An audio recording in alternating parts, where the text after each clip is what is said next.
ഒരു സുന്നത്ത് ഉമ്മ നമ്മളോട് ഒഴിവാക്കാൻ പറയാണ്. എങ്ങനെ ഒഴിവാക്കാൻ? എന്തോ ഒരു സാഹചര്യത്തിൽ, ഉദാഹരണത്തിന് റമദാൻ 27-ാം രാവ് ഉമ്മ പറയാണ്, മോനെ നീ ഇന്ന് പള്ളിയിൽ പോണ്ടോ? ആ പോണം.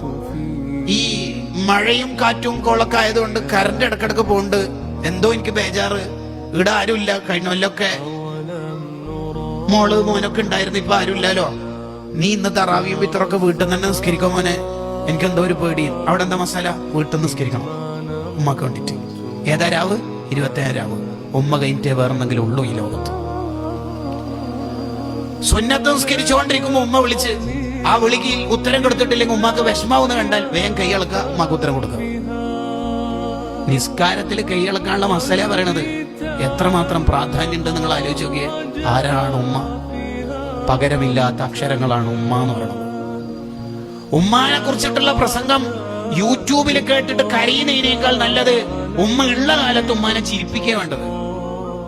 പ്രായമുള്ള ഉമ്മൊക്കെ നമുക്ക് ജീവിതത്തിൽ ഉണ്ടെങ്കിൽ സ്വർഗം വാങ്ങാൻ ഇനി വേറെ ത്വരീക്കത്തും തേടി പുറപ്പെടൊന്നും വേണ്ട, അവിടുന്ന് തന്നെ സ്വർഗം അങ്ങോട്ട് വാങ്ങിയാൽ മതി.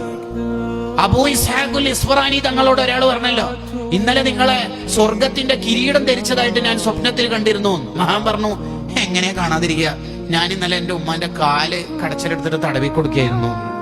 പിന്നെ സ്വർഗം അല്ലാതെ വേറെന്താ അള്ളാഹ് തരാ?